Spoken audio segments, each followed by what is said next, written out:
My name is Tina Escaja, and as Director of the Gender, Sexuality, and Women's Studies here at the University of Vermont, and on behalf of all our faculty who had the privilege and the opportunity of having you in their classes, I congratulate all of you graduating seniors on your many accomplishments.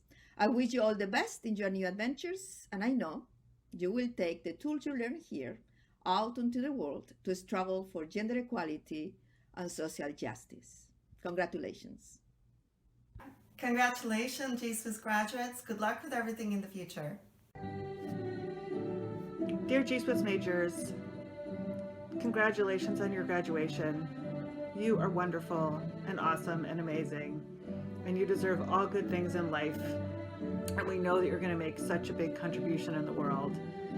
I'm so sorry that you didn't get to have a normal graduation this year. You deserved it. It wasn't your fault. It wasn't our fault. But I'm still really sorry that it didn't work out that way. And I just want you to know from this video, if nothing else, that you made it. You did a fantastic amount of work in every single one of your classes and in the major overall, and you did it. Congratulations, we love you.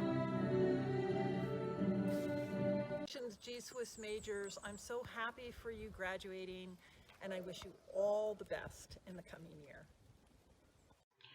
Congratulations to all of our GSWS graduates this year, and best of luck to all of you moving forward.